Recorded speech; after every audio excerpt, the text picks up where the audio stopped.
In the pre-dawn stillness, the surface of the pool in Karl-Marx-Stadt lay as calm as glass, reflecting the gray East German morning sky and the tall, pale concrete facades of training halls. A young girl emerges from the locker room, her breath curling in the cold air, the faint hum of the city beyond the windows.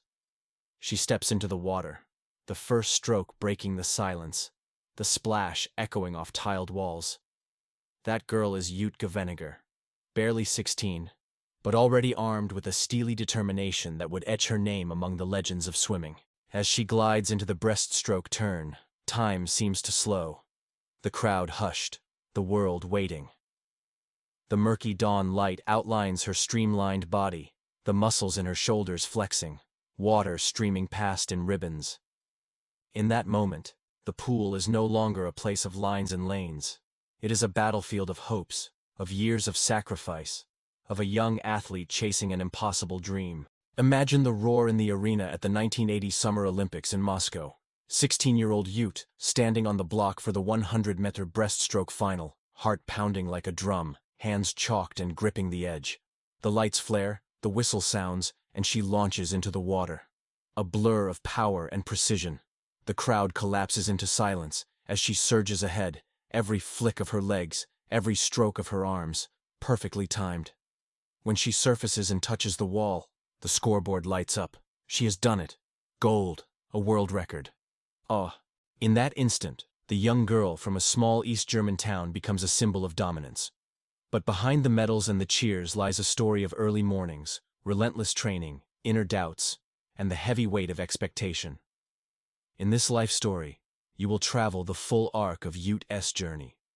From her childhood in Karl-Marx-Stadt, now Chemnitz, the first time she touched the water, her personal interests outside the pool, the daily training routines that sculpted her body and mind, the struggles she faced, both physical and psychological, the setbacks, the breakthroughs, the memorable events on the world stage, her greatest achievements and the complex legacy she left behind.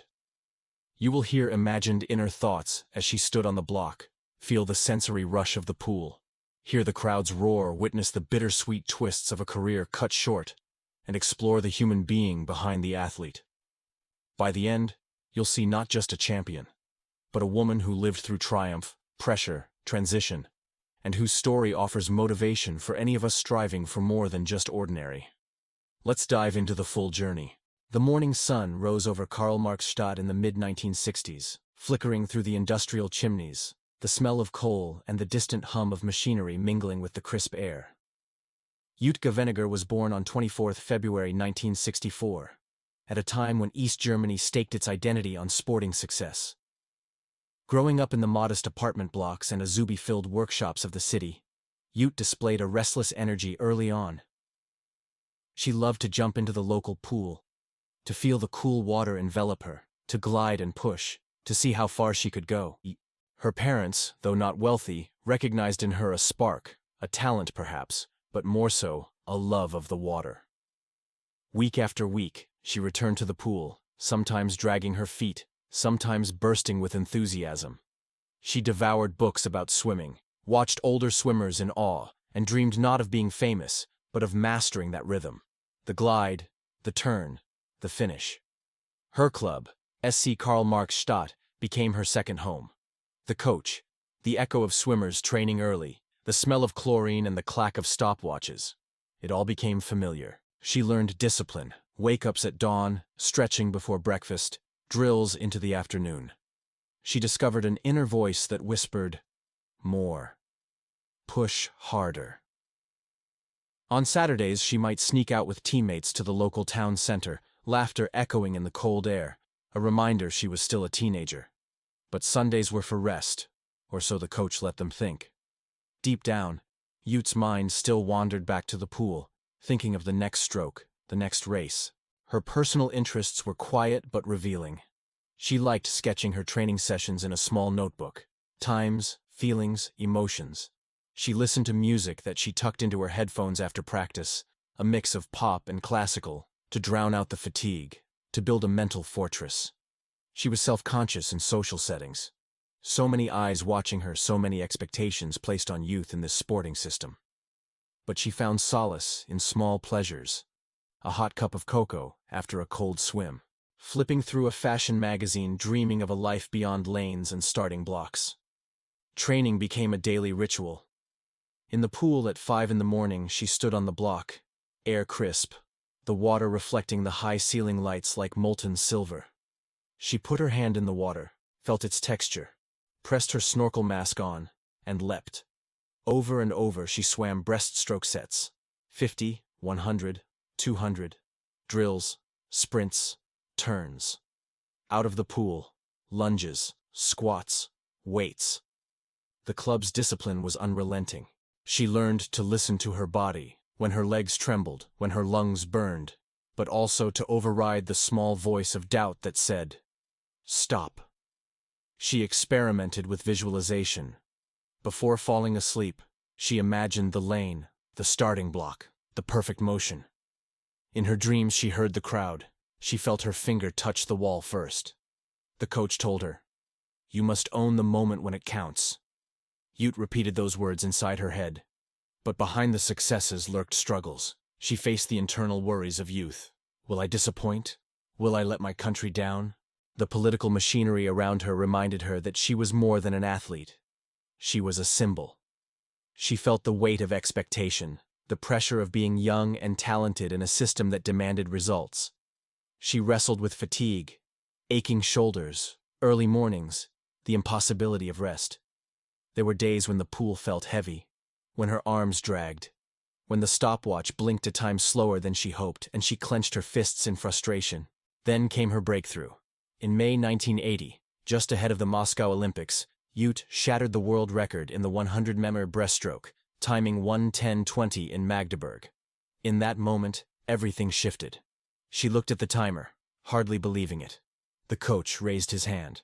Her teammates cheered. The pool seemed to echo. At 16, she knew she was no longer just promising. She was dominant. At the Moscow Games, she stood tall on the podium. She felt the weight of the gold medal around her neck, the anthem playing, the roar of the crowd. In the 100-meter breaststroke, she touched the wall, and the clock read world record again. Then she joined her teammates in the 4x100-meter medley relay, and together they broke the world record once more, taking gold. The fireworks in her chest, the sea of flashes from cameras, the national anthem echoing, the cheers enveloping her. The taste of victory was sweet, but Ute didn't rest. She moved into the 1981 European Championships in Split with a hunger.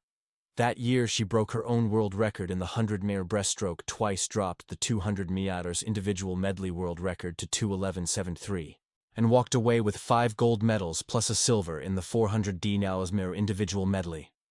That feat made her the European Swimmer of the Year. She stood in the changing room, exhausted yet electrified. The memory of her last sprint still vivid in her mind. She could hear the whistle as she turned, feel the water rushing past her fingers, sense the muscles burning but refusing to give. She thought, "I belong here. I can do this." Her greatest achievements stacked fast. At the 1982 World Championships in Guayaquil, Ecuador, she brought home gold in the 100-meter breaststroke, and the 4-bar 100-m medley relay, and silver in the 200-meter breaststroke and 200-meter medley. In 1983 at the European Championships in Rome, she collected 4 gold medals, including the 100 meters and 200-meter breaststroke, the 200-meter medley, and the 4-bar 100-meter medley relay, while breaking the world record again in the 100-meter breaststroke down to 1:08.51. By now she was the world's best, the stone in the pond whose ripple touched every competitor. She felt the crowd, the surge of adrenaline, the finish line shimmering just ahead. She thought, "This is why I trained." Her career seemed limitless, but as the story of success unfolded, another narrative grew in the background, the system in which she competed. The sports machine of the German Democratic Republic, GDR, had been revealed to be operating a state-sponsored doping system.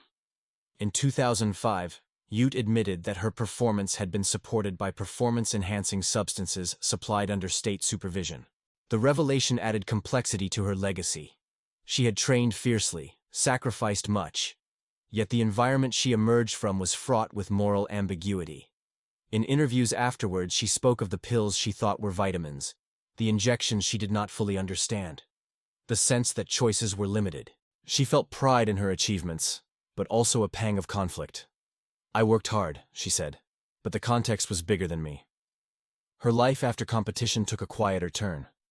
With the boycott of the 1984 Los Angeles Olympics by the Eastern Bloc, including East Germany, Ute's international career ended at the age of 20, a premature exit for someone of her caliber. She stepped away from the roar of the crowd and into a new role. In her hometown of Chemnitz, formerly Karl-Marx-Stadt, she trained her mind for a different mission. She studied cosmetics, opened a beauty salon, worked with clients, built a new identity beyond the lanes and medals. She judged her life carefully. The discipline, early mornings, the texture of training, had transformed into precision, detail, and care in her business. Yet she missed the rush of competition, the crackle of the crowd, the start whistle. In those reflective years, she felt both gratitude and introspection. She remembered the smell of chlorine, the feel of water through her fingers, the slow count of strokes until the turn. She felt the weight of medals, the flash of cameras, the inexplicable mixture of joy and exhaustion. She pondered the cost, the intense training, the pressure, the system she couldn't control, the sudden end of her career. She came to accept that her story wasn't one of unblemished triumph, but of brilliance tempered by reality. She found strength in acknowledging both the heights and the shadows. For all who watched and admired her, Ute's journey offers lessons. She showed what it means to dedicate oneself fully, to wake early, to push when tired, to focus when distracted. She showed how talent must be coupled with discipline. She showed that even champions are human. She showed that legacy is more than medals. It's how one handles what comes after. Her life encourages us to go beyond ordinary, to push through the last repeater set when arms scream no more, to finish the race when all seems lost, to find new chapters when one ends. In the pool, Ute was a blur of precision and power. Outside the pool, she became a woman of reinvention. Her greatest achievements, Olympic golds, world records, European dominance, stand as testament to her drive. But perhaps her greatest achievement is the courage to face her own story fully, to stand in the light and the shadows, and to move into the next act of life. So to you, viewer of Behind the Medal, remember this. Greatness isn't just standing on the podium. It's entering the water when no one is watching, making the next stroke when you think you cannot, learning when you must change course. Let Ute Geweniger's journey inspire you, not just to strive for medals, but to embrace the full story, the training, the pain, the triumph, the reckoning, and the rebirth. If you felt the urge to dive deeper into your own potential, if you're facing that early morning alarm, that extra lap, that moment of doubt, lean into it. If this story moved you, please like, share, and subscribe to Behind the Medal. Your support helps bring these stories of extraordinary athletes to light. And who knows, maybe the next one will be yours.